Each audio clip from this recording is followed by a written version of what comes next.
Olá e obrigada por estar connosco no programa Nova Vida, uma série de conversas com o Dr. Lightman, o fundador da Associação Kabbalah La'am. Dr. Lightman, olá a todos, olá tal, tal, olá. E hoje gostaríamos de falar acerca de Torá e Mitzvot, Torá e Mandamentos. E portanto acontece que é profundo. E gostaríamos de falar da forma como percebemos a realidade, coisas maravilhosas, tal, por favor. Tá, sim, Torá e mitzvot, Torá e mandamentos para uma pessoa secular não é algo assim agradável. Mantemos parte dos costumes, parte dos mandamentos, por respeito à tradição. Dá uma sensação de família, calor, mas gostaríamos de saber que por trás destas coisas há segredos fascinantes. E penso que na nossa existência seria muito mais interessante conhecê-los. E em programas recentes comecei a compreender que o que está por trás da Torá e das mitzvot são coisas que eu nem sequer posso imaginar. A forma como percebo a realidade, como me comporto, penso que é muito mais próximo, talvez, da física quântica, daquilo que eu considero como religião ou fé cega, algo totalmente diferente daquilo que eu pensava. E hoje gostaríamos de fazer um escrutínio ao que é Torá e mandamentos desta perspectiva. O que tem a ver com a forma como percebo a realidade? Fiz uma pesquisa antes de entrar aqui no estudo acerca de o que diz a ciência da percepção da realidade. E a física quântica há muitos anos diz que aquilo que nós agora percebemos como objetos materiais são, na verdade, mais espaço vazio do que outra coisa qualquer, que é informação. E hoje a cognição pode dizer que a realidade é uma interface de computador, que vemos ícones por trás de coisas que não sabemos o que é, e os cientistas veem e compreendem, mas não compreendem o que é esta realidade por trás destes ícones. E também se perguntam como podemos conhecer estas coisas? É possível compreender estas coisas? E hoje gostaríamos de tentar decifrar o maior mistério de todos, a percepção da realidade, a nossa consciência, a essência da nossa existência, nesta janela da Torá e da Mitzvot, que poderia ser interessante. Então, qual é a conexão entre os 613 mandamentos e os 613 leis e costumes que conhecemos e a forma como percebemos a realidade? Dr. Leitman, antes de mais, sabemos que na fundação da realidade estão forças. Forças que, antes das partículas começarem a materializar-se, mesmo as partículas elementares, os eletrões, os protões, etc., antes disso existiam forças. E na verdade, o Big Bang é uma espécie de força que começou a formar a matéria. E a penetração desta força no mundo da matéria, no lugar que criou, o lugar em si próprio também é algo que nós não entendemos. O universo em que existimos. O que é que significa o lugar do universo? E depois, como dentro deste universo, dentro deste lugar, começaram a formar-se partículas e estas partículas que se desenvolveram através desta força que as desenvolveu, começaram a acumular e a conectar entre eles e criaram diferentes compostos químicos deste conjunto que temos. E, ou seja, nós compreendemos que se voltarmos através da matéria até às partículas que os físicos pesquisam hoje, através dos aceleradores, etc., descobrimos forças.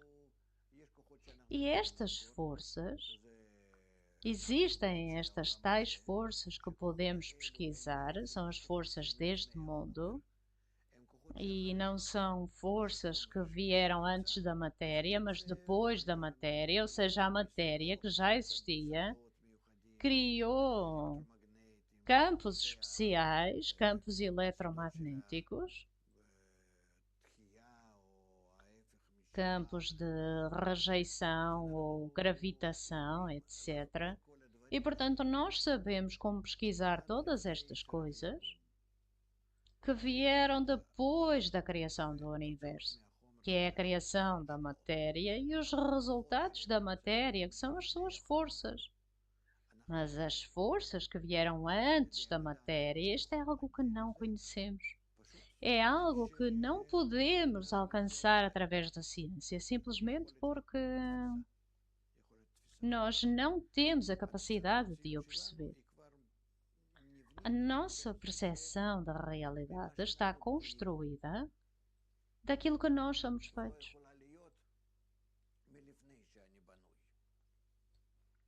E não pode ser algo que venha antes de termos sido criados.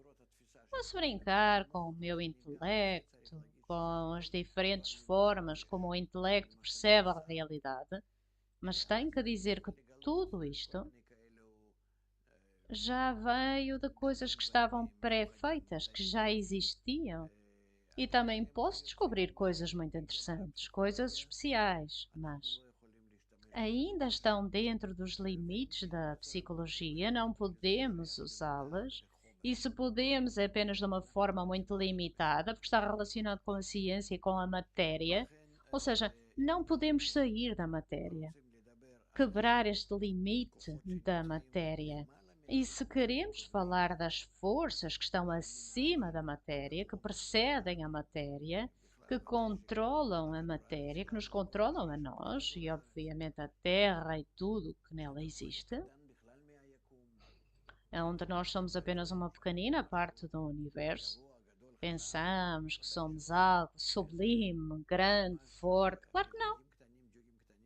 Nós somos apenas pequeninas partículas, tipo insetos, que vagueiam esta pequenina esfera que está a algures no reino geral do universo. Portanto, vamos pensar de uma forma completamente diferente, porque desta forma não seremos capazes de alcançar nada. A física e as ciências não podemos ir muito longe, porque é tudo um resultado da matéria e comparado com esta matéria que é um pequenino grão, tal existe algo para além da matéria. Doutor Leitman, isto já é outra coisa. Se queremos saber o que está para além da matéria, temos que ir para trás, para aquelas forças que formaram o nosso universo e que o desenvolveram para o formar. E qual é o propósito de todas estas forças? Qual é o seu objetivo? O que acontece naquele lugar, se é que podemos dizer isto, num tempo em que é anterior ao nosso universo, ao nosso mundo, que provavelmente é onde todas as forças e o programa estão. E aí podemos encontrar a razão para a existência, a razão para o nosso universo e também o propósito para o qual tudo existe. E portanto, a sabedoria da Kabbalah leva-nos imediatamente para fora deste universo e explica acerca das forças que estão acima da matéria, antes da matéria. E diz que antes dos seres emanados serem emanados e os seres criados serem criados, existia uma força única e apenas ilimitada. E tal como diz, não tinha Berinat Rosh, nem Berinat Sof, ou seja, não tinha princípio nem fim, mas estava tudo preenchido com a luz de Ein Sof. E essa luz começou a operar na matéria pequenina, espiritual, que formou-se existência a partir da ausência, do nada, contrário a si próprio, e tal como a sabedoria da Kabbalah nos ensina, dessa matéria, a criação e a criatura foi criada. E as criaturas são chamadas um desejo, o poder ou a força do desejo. E podemos alcançar essa força apenas com a força da doação, o desejo de doar, a força que controla e governa, mas que lhe chamamos um desejo, o desejo de doar. E a força que o criou é chamada o desejo de receber. Estas duas forças operam dentro da criação espiritual. Não estamos a falar do nosso universo, ou do nosso mundo, ou a Terra, ou acerca de nós, não. Nós estamos a falar daquilo que aconteceu antes do Big Bang, se é que podemos dizer antes, não em termos de tempo, mas em termos de causa e efeito.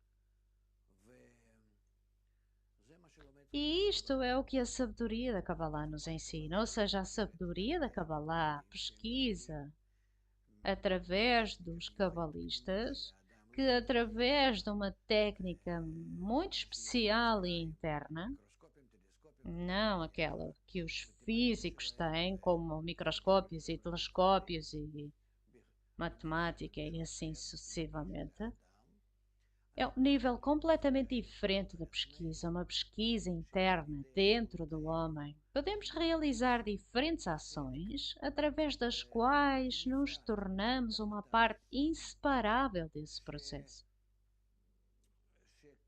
que ocorrem antes do nosso universo. E por que é que podemos fazer isto? Porque verdadeiramente o tempo não existe. O tempo é a maior ilusão que existe em nós. E se nós nos elevarmos acima da velocidade da luz, porque o nosso mundo foi criado abaixo da velocidade da luz, então nós, na verdade,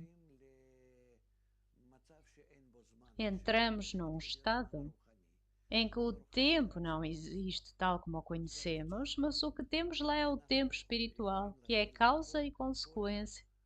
E então podemos começar a pesquisar todos os processos anteriores que aconteceram antes, e isto é o que a sabedoria da Kabbalah faz.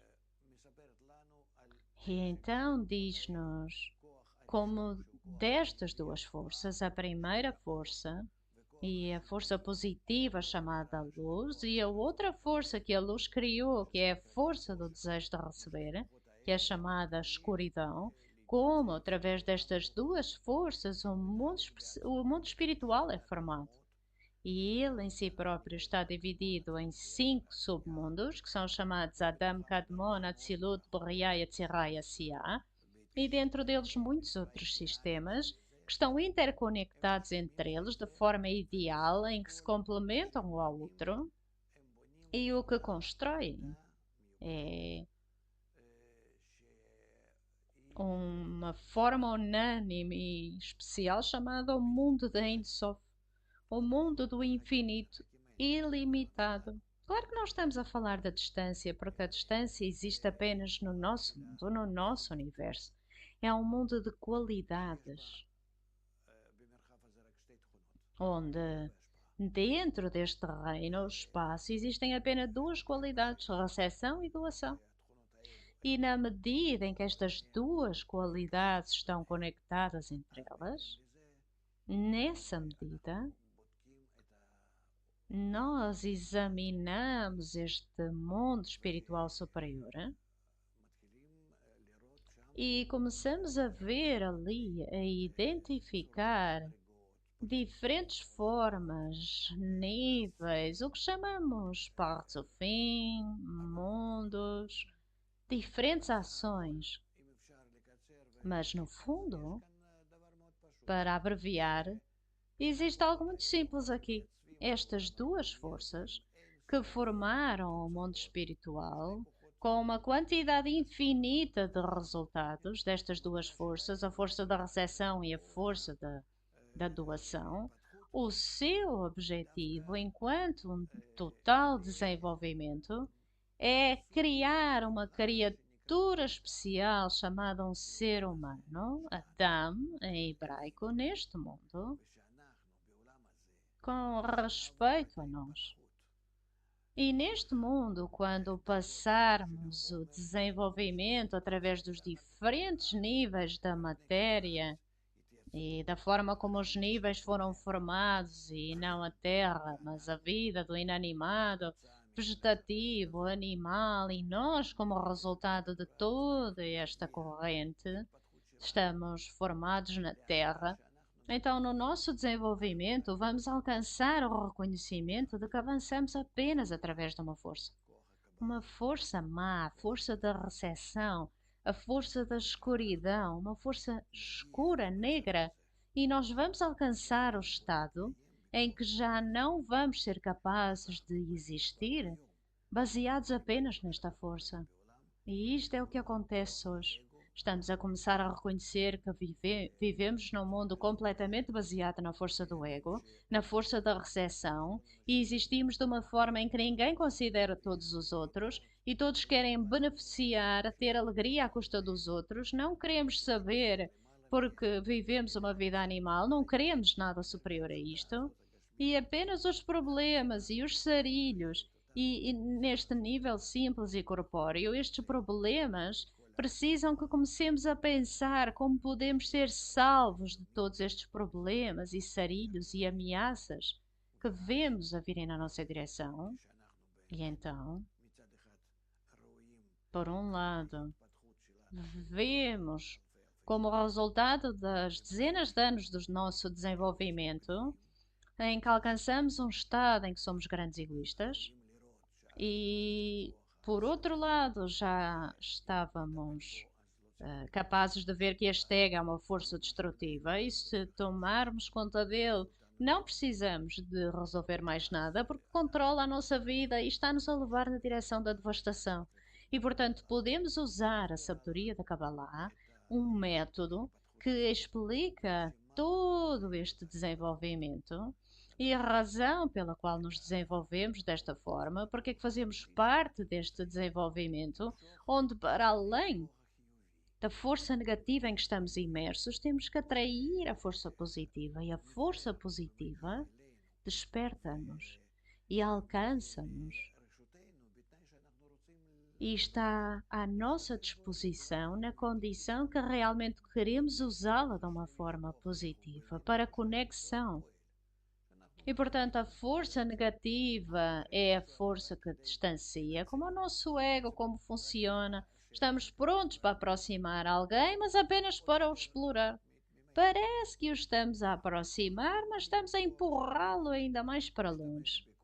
E a força positiva é uma força em que usamos todos os outros para atribuir bem, em oposição ao nosso ego, em oposição à nossa natureza.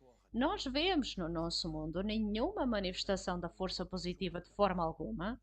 Não existe nenhuma demonstração da força positiva, mas de dentro de nós podemos começar a despertá-la dentro de nós, entre nós, como resultado de nos reunirmos em círculos especiais que a sabedoria da Kabbalah nos ensina como fazer. E vamos dizer que, como resultado destes exercícios que realizamos entre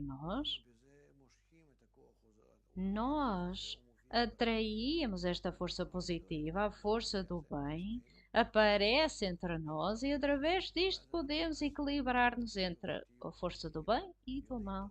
E depois, tal como diz, tornamo-nos como o Criador a conhecer o bem e o mal, a discernir o bem e o mal. Isto é o que fazemos.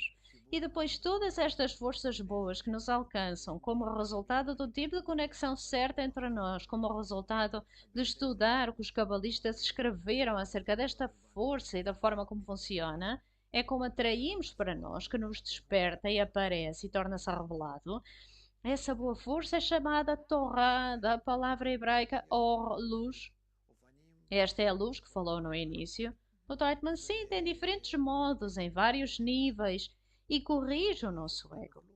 Não pode fazer nada conosco, senão influenciar-nos, mas não pode passar a sua natureza para nós assim, porque nós consistimos de uma natureza de um desejo de receber.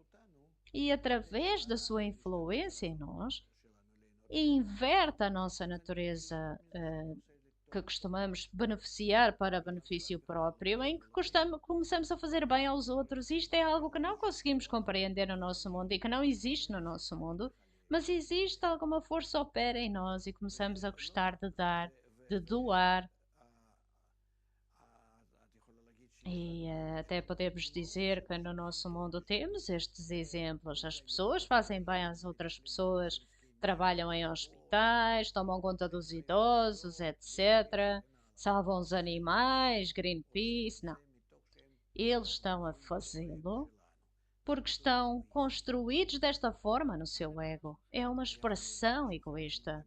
Tal está a falar de outra coisa? Doutor Reitman, sim, eu estou a falar de outra coisa. Eu estou a dizer que a força superior vem através de ações em nosso benefício e que esta força boa processa o nosso ego, o nosso desejo de receber egoísta do mais leve para o mais pesado, porque há muitos níveis no nosso ego. Ao todo, estes níveis são chamados os 613 desejos egoístas e toma conta deles.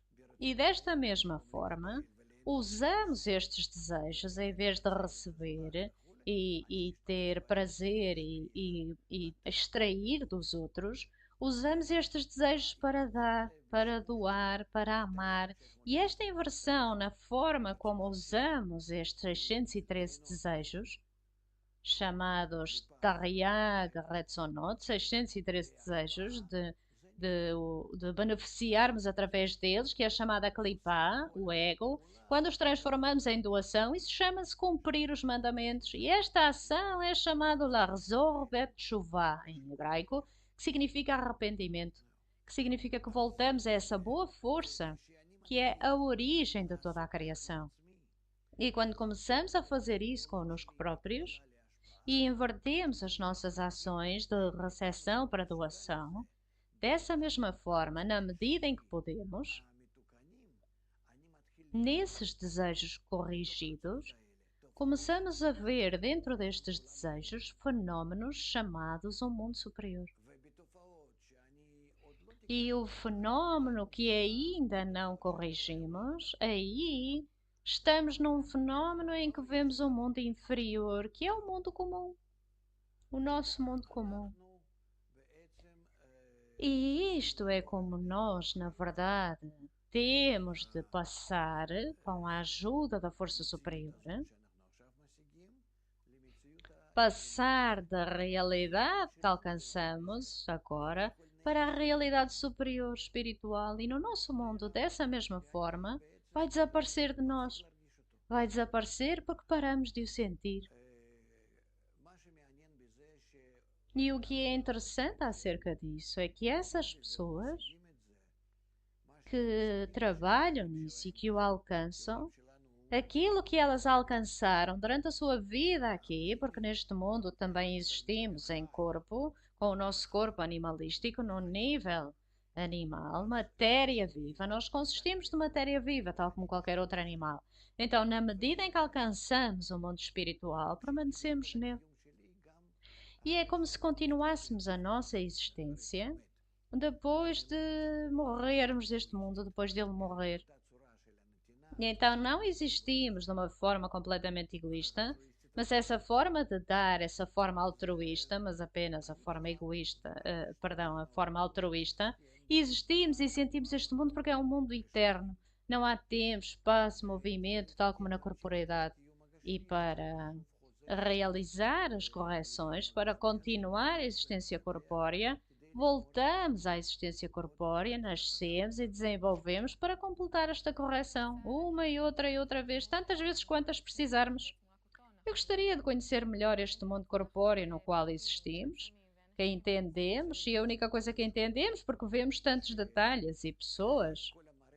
Dr. Leitman, isso é a questão da raiz e do ramo, onde todo o sistema superior, que é um sistema de forças, esta rede de forças, opera no nosso mundo, em toda a matéria que existe no nosso universo, especialmente na Terra, especialmente sobre nós, é todo um sistema, todo este mundo, e todo o mundo espiritual é como se fosse uma rede de forças que opera o nosso mundo.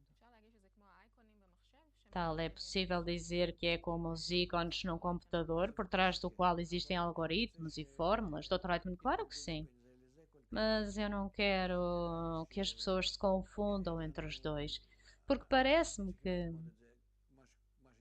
Nós temos de aprender acerca do que temos na espiritualidade e depois talvez possamos desenhar paralelos para a corporeidade. Embora estejamos a falar de computadores, nós não saímos da nossa percepção egoísta deste mundo e, portanto, não vai verdadeiramente ajudar-nos. Como é que vai ajudar-nos ícones num computador? Estão escritos de uma determinada forma e eu escrevi e ali numa forma elétrica ou algo. Como é que isso pode ajudar-nos? É apenas a forma como o escreveu.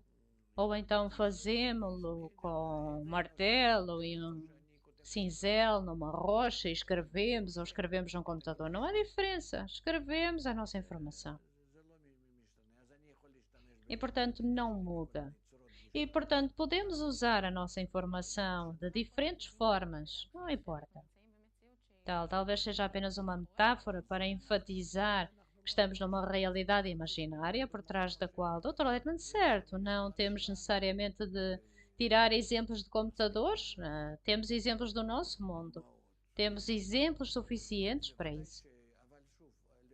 Mas, novamente, não há nada semelhante ao mundo espiritual. Não podemos compará-lo com nada e, portanto, o exemplo do computador não penso que seja um bom exemplo. Ora, no nosso tempo está quase a acabar. Se puder fazer um sumário utópico da percepção da realidade e a Torá e Mitzvot, Torá e os mandamentos do Troitman. Torá e Mitzvot significa a correção do nosso desejo de receber, o desejo de receber da pessoa, que são chamados os seus 613 desejos corrompidos, que nós invertemos com a ajuda da luz que reforma, que em hebraico é chamado Maor Hamazir Lamutav, a Torá, de recepção para doação, de ódio para amor, e portanto a Torá é chamada Torá da Or, da luz. E portanto diz, eu criei a inclinação ao mal e eu criei a Torá como um tempero, porque a luz nela contida reforma. E toda esta tecnologia da correção, que é a sabedoria da Kabbalah, é chamada a Torá da luz, o método da luz. A luz nela contida reforma e a utilização correta da sabedoria da Kabbalah corrige a pessoa e transforma-o numa pessoa espiritual. Não, Rani? Como é que isso influencia a forma como percebemos a realidade? Dr. Lightman começa a ver todos os mundos de forma transparente, através de todos os mundos do mundo mais inferior até 125 níveis é o mundo de Ein Sof, do infinito, está em todos eles. E através disso, torna-se um ser eterno, porque o corpo não é seu, vê e sente que lhe pertence e eleva-se ao mundo das forças. Oran com a sua consciência, com o quê? Dr. Lightman, com a sua consciência, com o seu desejo, com o seu chamado coração e intelecto. Infelizmente o nosso tempo acabou. Muito obrigada, Dr. Lightman. Obrigada, Tal. Obrigada por estar connosco. Até à próxima. Tudo do melhor.